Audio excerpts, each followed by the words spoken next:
They erased me while I was still in the room. They didn't shout. They didn't argue. They didn't even look uncomfortable. That's what scared me the most. 12 people sat around my parents' dining table like it was a holiday dinner. Except there was no food, no laughter, and no warmth. Just stiff backs, folded hands, and one thin stack of papers waiting in front of me like a quiet execution. My mother slid a pen across the table. Sign. Not please. Not we need to talk. Just sign. I was 28 years old and about to be removed from my own family like a bad investment. My brother sat beside my father, already positioned like the heir he'd always known he was. Calm. Polished. Untouchable. He didn't look at me. But I felt the message anyway. You're already done here. The lawyer cleared his throat. This document transfers all estate assets exclusively to your brother. Property. Trusts. Accounts. Everything. I blinked. What? Everything? My mother answered without hesitation. The house. The beach property. Your grandfather's fund. The investments. She paused. Not for emotion, but for impact. Just under $4 million. $4 million. More money than I had ever seen in one place. More money than I could even imagine holding in my hands. And somehow, none of it was meant for me anymore. I looked at my father. He stared at the table like I wasn't even sitting there. So I asked the only question that mattered. Why? My mother didn't raise her voice. She didn't soften her tone. She said, "We stopped believing in you years ago." The room didn't move. You never had your brother's discipline, she continued. He builds legacies. You drain them. That's when I noticed it. My aunt wouldn't look at me. My uncle nodded once. Small, but clear. And my grandmother looked relieved. Relieved. Like this meeting was something they'd been waiting to get over with. And the strangest part? Not one of them asked what I was working on. Not one of them asked what I'd built on my own. They had already decided who I was. And that version of me didn't deserve a future. The lawyer slid the paper closer. We'll need your signature. I picked up the pen. My hand didn't shake, but my throat did. For half a second, I almost asked them to explain. Then I realized something colder. They already had. So I signed. Not because I agreed. Because I knew begging would only make it uglier. I stood before the ink dried. No one said, wait. No one said, are you sure? The uncomfortable part was over. For them. I walked down the hallway past the photo wall. My brother's graduation. My brother's promotions. My brother standing between my parents in Rome. There wasn't a single picture of me. I opened the front door. Rain hit my face like a second rejection. I walked to my car with no money, no safety net, no family, and one question burning through my chest. Why were they so confident they were right? Because 3 years later, a single phone call between two lawyers would expose the mistake they made. And when my father heard the number on the other end of the line, he didn't whisper. He said, read that again, the lie that almost ended me. The first client canceled on a Tuesday. Not dramatically, not angrily. Just a clean, polite email. We've decided to go in a different direction. Best of luck, Thea. It was an 800 living room refresh, my first real job after my family cut me off. I stared at the screen longer than I should have. Then I closed the laptop and told myself, it happens. Don't spiral. 2 days later, another one disappeared. This one was bigger. A full kitchen redesign. 3 weeks of planning. Measurements done. Samples already ordered. The homeowner didn't email. She called. Her voice was careful. We just think it's better to work with someone more stable right now. Stable? I repeated. She hesitated. We heard you've been cut off from your family. My stomach tightened. Who told you that? A pause. Then, your brother. The word landed heavy. Not someone. Not people. Your brother. Then she added the part that made the room feel smaller. He said you had legal problems. That you can't be trusted with contracts. My ears rang. I opened my mouth, and nothing came out. For a second, I honestly thought I might pass out. I thanked her for her honesty and ended the call. That night, I checked my bank account. 1,742. Rent was due in 9 days. I opened my business account. 183.9. Not enough to cover my software subscription. Not enough to cover anything. That was the first time I thought I might actually fail. I ate cereal for dinner again. Same box. $3.49 from the discount shelf. Rock bottom isn't dramatic. It's doing math at your kitchen table and realizing the numbers don't care how hard you're trying. 3 weeks in, I broke my rule and called the only family member who had ever treated me like a person. My uncle. He answered on the third ring. Thea. His voice softened when he said my name. I just need to know, I said. Did I do something that bad? A long pause. Then, I love you, but don't pull me into the middle of this. Click. That's when it hit me. There was no middle. There was my family. And then, there was me. A week later, the truth found me in a coffee shop. I was going over sketches when a former client stopped at my table. Are you still doing design work? She asked. Of course, I said. Why? She stirred her coffee too slowly. Because your brother told people you weren't. My chest tightened. He said you were unstable, she continued. That your family cut ties with you for serious legal reasons. Serious legal reasons? She didn't say what they were. That's what made it dangerous. People fill in the blanks with their worst fears. That's when I understood something chilling. My brother didn't just take my inheritance. He salted the ground behind me. Professionally, socially, quietly. And the strangest part? He already had everything, which meant this was never about money. I sat there in that coffee shop with my half-finished latte and my ruined client list, and realized something worse than losing money. He wasn't trying to beat me. He was trying to make sure I could never stand back up. And for a while, he almost succeeded. The email, I almost deleted. It arrived at 2017 a.m. No subject line I recognized. No name I trusted. Just a single sentence preview on my phone. Inquiry, high-end interior consultation. Serious budget. I almost deleted it. Too vague. Too late. Too good to be real. But something about the word serious made me pause. Not hopeful, just curious. I opened it. Hello, Thea. I was given your name by someone in Hartford. I'm looking to renovate a penthouse unit. Timeline is short, budget is not. If you're available, I'd like to meet. No exclamation points. No sales language. Just clean. I stared at the screen, then at my bank app. 1,722. Rent in 9 days. I replied before my fear could talk me out of it. Yes, I'm available. We met 3 days later. 18th floor. Glass everywhere. The city stretched out beneath us like a map of other people's lives. The unit was a mess. Exposed wiring.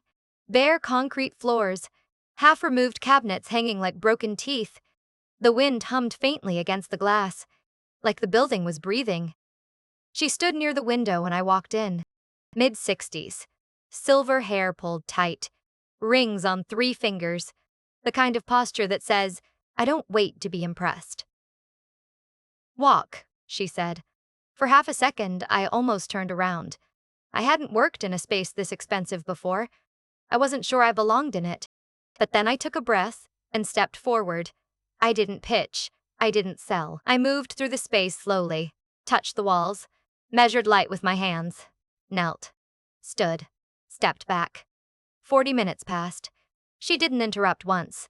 When I finally stopped, she said, You see space differently. Not praise. Evaluation. Then she added, That's rare.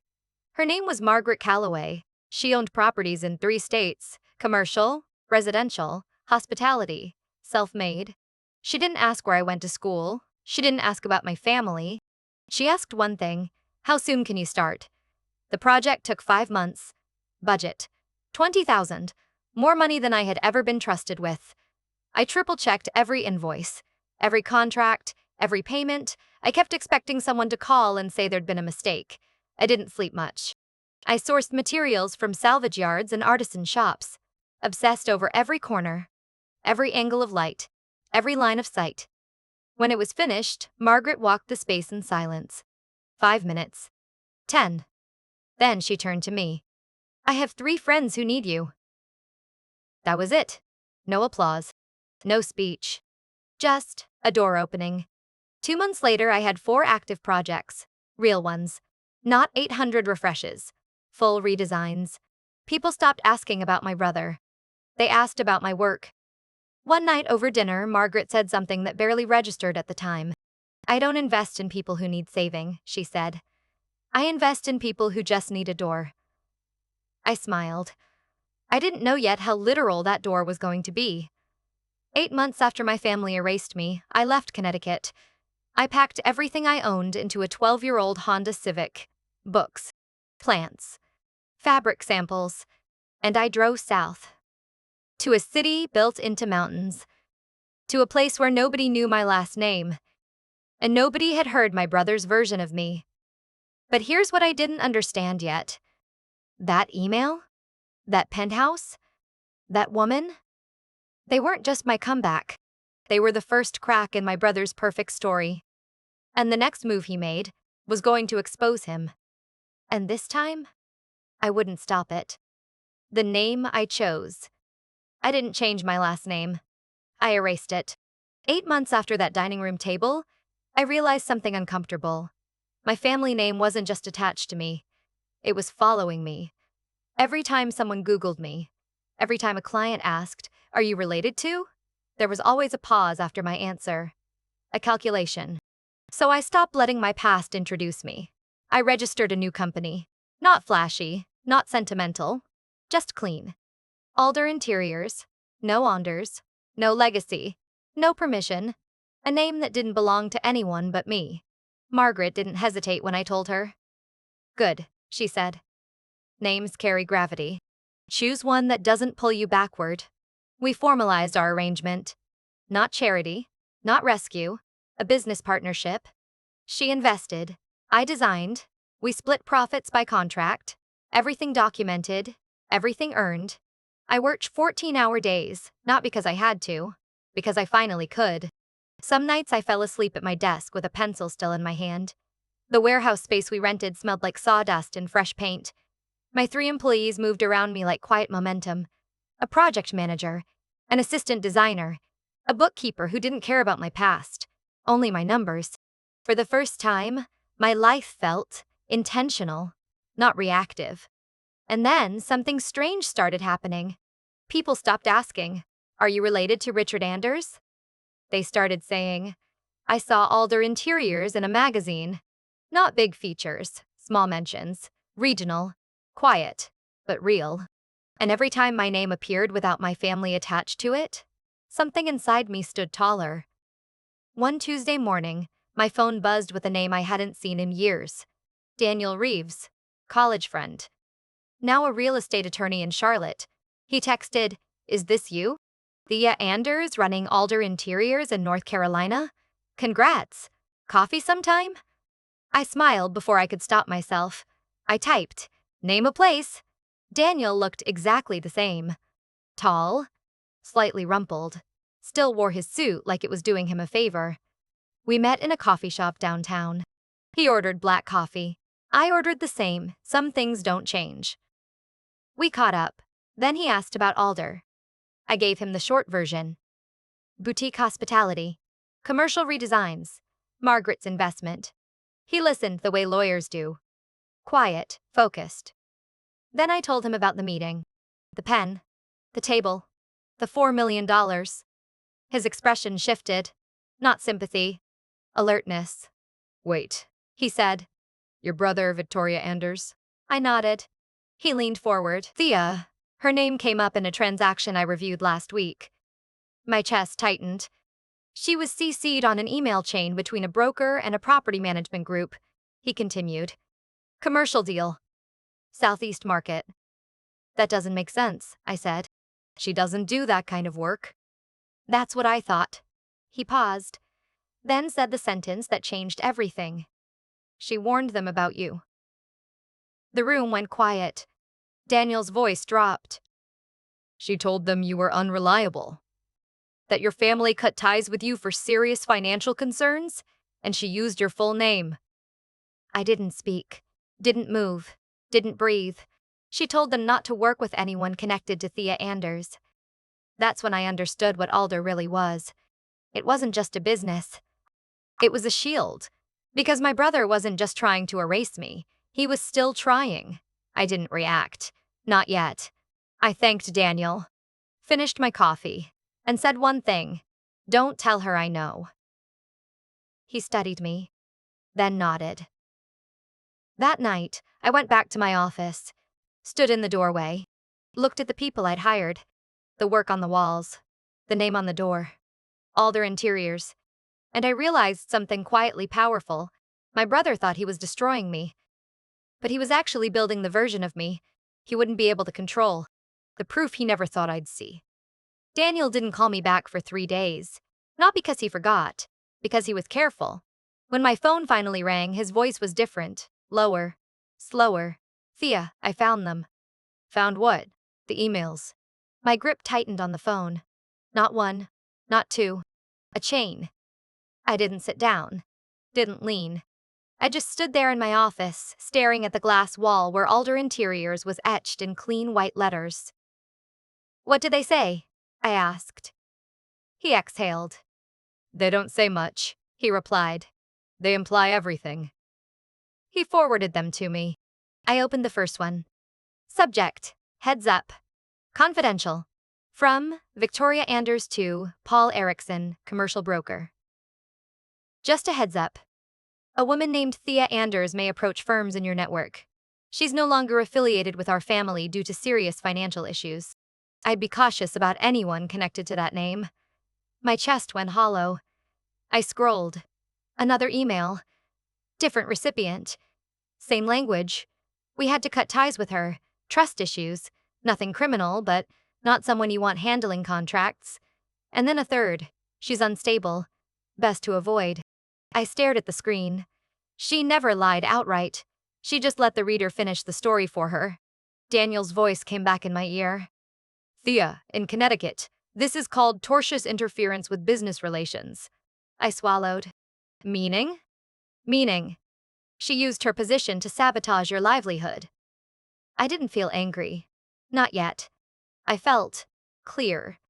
Like something inside me finally lined up. Are these enough? I asked. There was no hesitation. More than enough. I created a folder on my laptop. One word. V. I saved every email, every header, every timestamp. Not because I wanted revenge, because I wanted control. 2 days later, Daniel called again. Your father's attorney is involved in a land deal near your Westport parcel, he said. Routine boundary verification. And? I told him the buyer was Alder Interiors, owned and operated by Thea Anders. Silence on the line. Then, he asked me to repeat the name. My pulse slowed. And when I sent the financial summary, Daniel paused. Thea. He went quiet for a full 15 seconds. I closed my eyes. Then he said, Daniel continued, I'll need to contact my client. That afternoon, my father found out. Not from me, not from my brother, from a lawyer who had known him for 20 years. A man who told him one sentence. Your daughter's company is valued at over $9 million. And just like that, the story they told about me started cracking. Not because I defended myself, but because numbers don't care about narratives. I didn't call my father, didn't text my mother, didn't reach out to my brother. I stayed silent. Because for the first time in my life, silence wasn't weakness, it was leverage. The night the room turned, the invitation came on thick ivory paper, raised lettering, black ink. The Charlotte Development Alliance Annual Gala. Margaret slid it across her desk. They'll be there, she said. She didn't explain. She didn't have to. I almost didn't go. Not because I was scared. Because I was tired of rooms that didn't want me. But Margaret looked at me over her glasses and said one line that stayed with me. Power isn't built in hiding. So I bought a dress. Not loud, not fragile. Midnight blue. Clean lines. The kind of dress that doesn't ask for attention. It assumes it. The ballroom smelled like money and polished marble. Soft jazz. Low light. Waiters moved like shadows. And then I saw them. My parents. My brother. Near the bar. Relaxed. Untouched. For a second, my chest tightened. Not with fear. With memory. Then I stepped inside anyway. I didn't go to them. And I didn't avoid them. I stood in the center of the room and spoke to people who knew me as Thea Anders, founder of Alder Interiors. Not someone's disappointment. Developers. Investors. Architects. People who asked about my work. Not my past. And slowly, the room changed. Not loudly. Subtly. Like gravity shifting. My father saw me first. His smile froze. Not fully. Just enough. Then his eyes dropped to my name tag. Her lips parted. Not in pride. In calculation. My brother didn't look away. He just watched me. The way you watch a door you thought was locked start to open. They walked toward me. Not together. One by one. My father spoke first. Thea. Not warm, not cold. Measured. Richard, I said. I didn't call him Dad. He noticed. My mother forced a smile. We heard things didn't go well for you. There it was, the lie, softened, dressed up. I met her eyes. Someone told you that, I said. Not a question. My brother stepped in. Smooth, light. Impressive, he said. I'm surprised you recovered so quickly.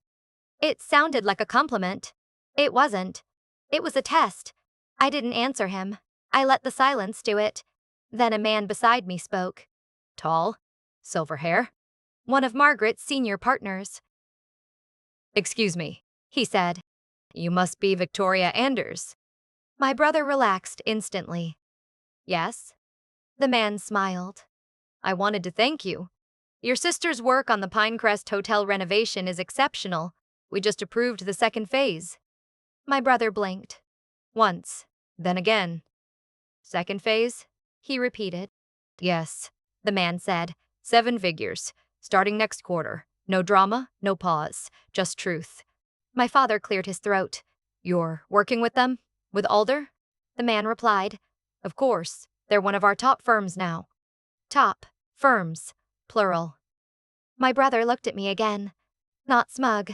Not angry. Not confident. Cornered. And that's when I saw it. Not uncertainty. Threat. I excused myself. Not rushed. Not shaken. Just finished. And as I walked away, I heard my brother ask quietly, how did this happen? I didn't turn around. Because I already knew. It happened the moment they assumed I still needed them to win. And the moment my brother realized he no longer controlled the story. The mistake he made in daylight. My brother didn't wait long. He never does. Men like him believe speed equals control. By Monday morning, my attorney had 3 missed calls. By Monday afternoon, he had a letter. Not emotional, not dramatic, just legal. Subject: Notice of Potential Misrepresentation. From Anders & Cole LLP, regarding Alder Interiors. Thea Anders. They accused me of improper use of the Anders name, of misleading branding, of creating confusion in the market. Not because it was true, because it sounded expensive. Daniel read it twice. Then once more slowly. Then he smiled. Not amused. Interested. He's panicking, Daniel said. Because of the gala? Because of what the gala started, he replied. He can't control the narrative anymore, so now he's trying to control you. I didn't feel scared. I felt focused. What do? We let him talk. We sent back a calm, professional response. No anger, no threats, just facts. Alder Interiors was legally registered. Thea Anders was my birth name. No misrepresentation existed. And then we waited. 2 days later, he made the real mistake. Not in court, not on paper, on the phone. Daniel was in his office when Victoria called him directly. Not her lawyer.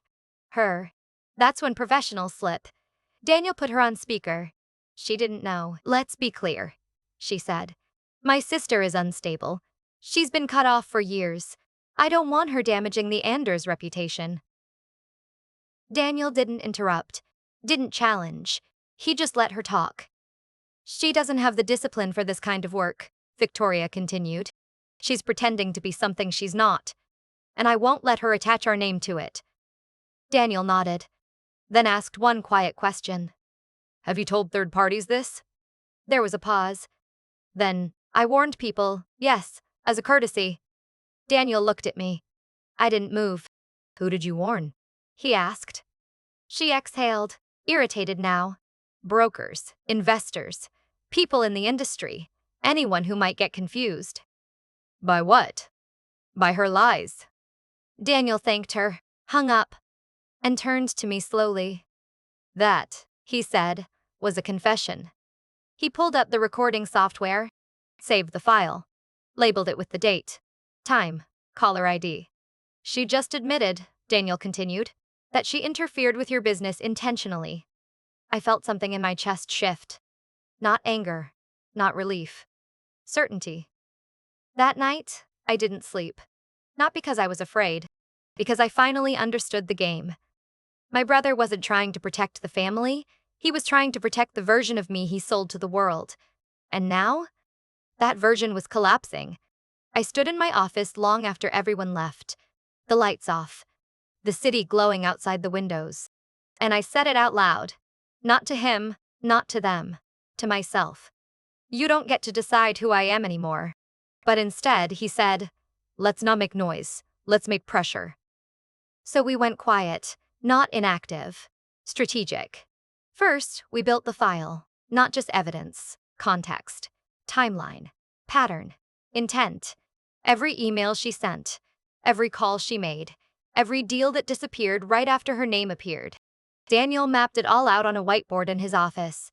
Lines, arrows, dates. It looked less like a case and more like a confession waiting to happen. Then we did something my brother never expected. We contacted the people she warned. Not emotionally, not defensively, professionally. Daniel reached out as my legal representative. Simple message. We're conducting a review regarding interference with business relations. If you were contacted by Victoria Anders regarding Thea Anders or Alder Interiors, please preserve all communications. That was it. No accusations, no drama, just the word preserve. By Friday afternoon, my phone started ringing. Not from my family, from brokers, from developers, from people who had quietly disappeared from my calendar months ago.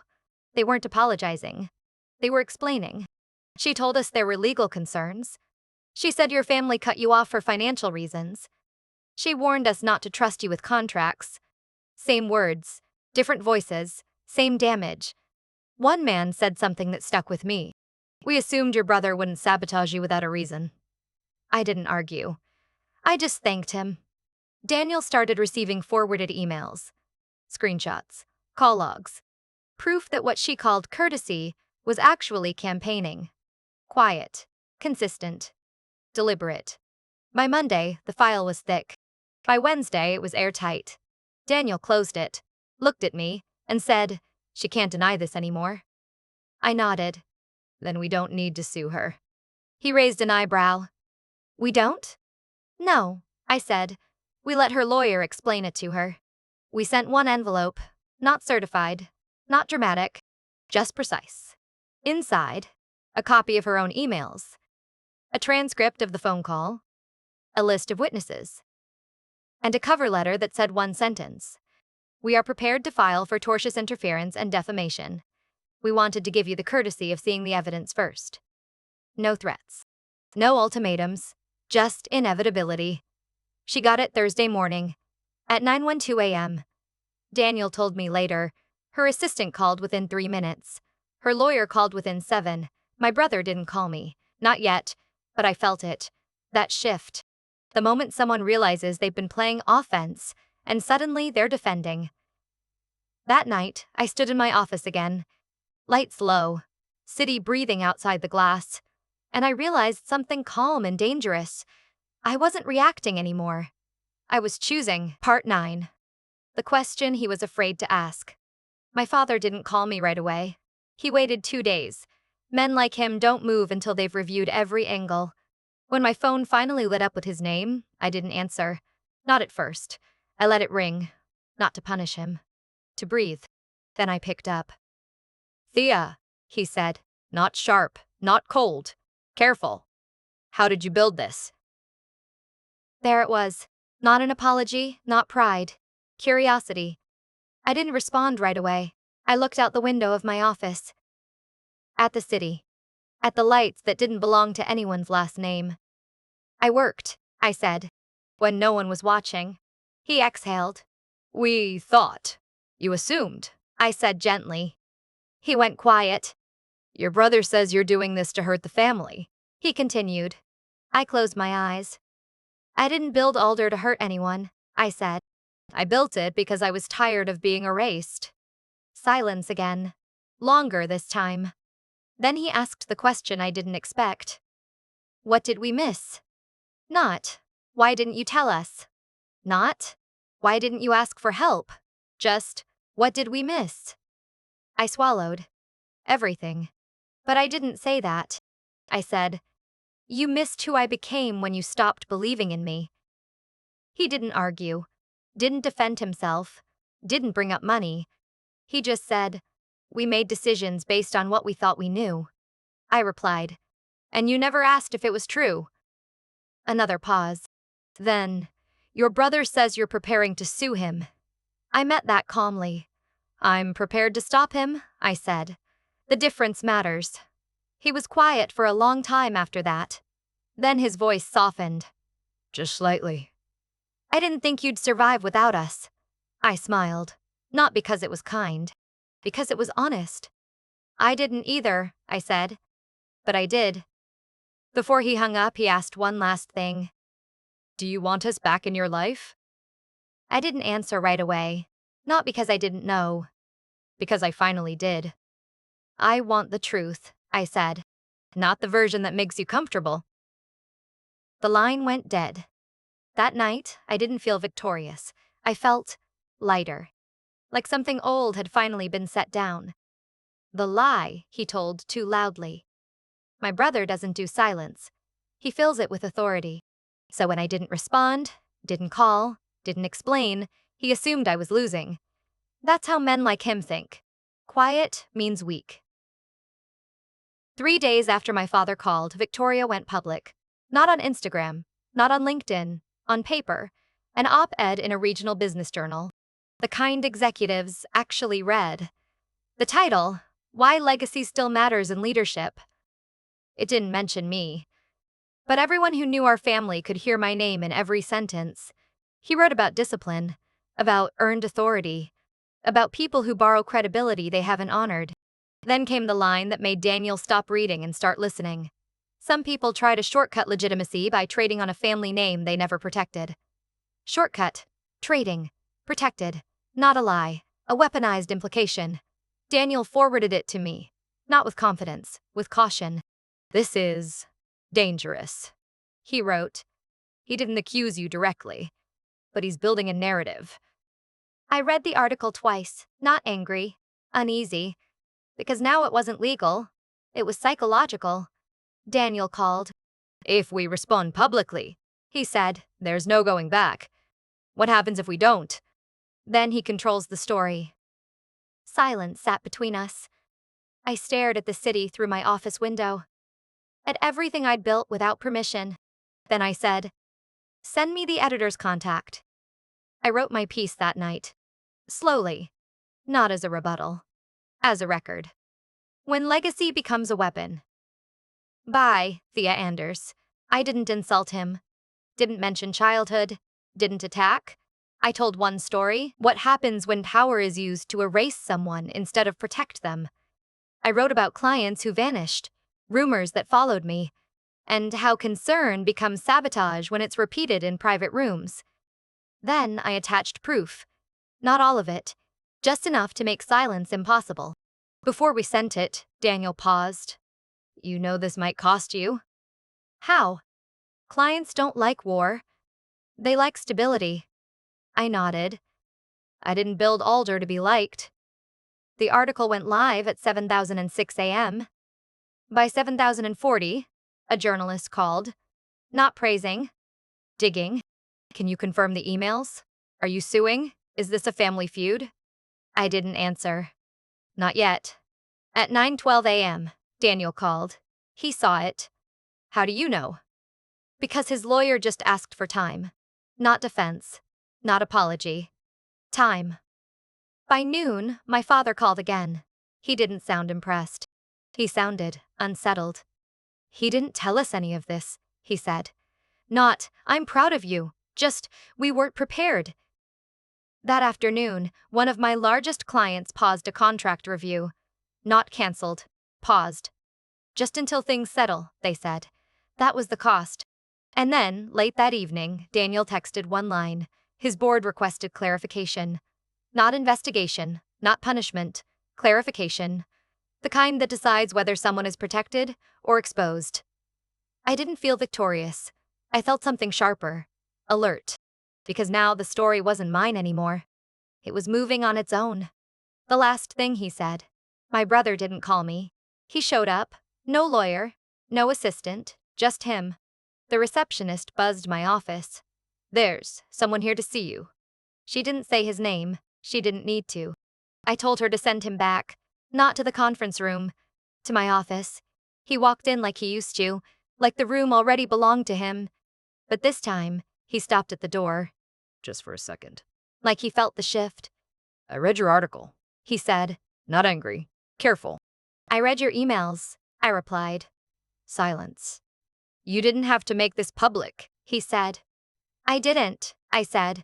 You did, the moment you started telling people who I was. His mouth tightened. You always had a talent for playing the victim.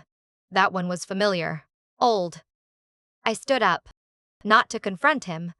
Just to meet him. You told people I was unstable, I said. You tried to erase my work. He didn't deny it. He corrected the motive. I was protecting the name. No, I said quietly. You were protecting your position. That's when his face changed. Just a crack. Then he said the thing he'd never said out loud before. You think Dad ever believed in you? He gave a small laugh. He didn't. He just felt guilty. That landed. Not like a punch. Like a slow bleed. You weren't cut out for this, he continued. You were supposed to fail. Quietly. There it was. Not fear. Not love. Design. I looked at him for a long moment. Then I said something he wasn't ready for. I didn't fail, I said. I escaped. He stepped closer. Lowered his voice. You're going to regret this. Not loud. Not dramatic. Small. Threatening. I met his eyes. And finally answered him. Softly. You already do. He stood there. Longer than he meant to. Then he turned. And walked out of my office. 2 weeks later, his board removed him from all client-facing roles. Not fired. Sidelined. Quietly. Exactly how he tried to end me. That night, after everyone left, I went into my file cabinet. Pulled out the old documents. The contract. The family trust paperwork. The email folder labeled V. I fed every page into the shredder. Slowly. Watched the past disappear. Then I opened a new folder on my computer. Named it Alder. Expansion. I stood by the window. City breathing below. Lights everywhere. And I thought about that dining room table. That pen. That $4 million. It never bought my freedom. Walking away did.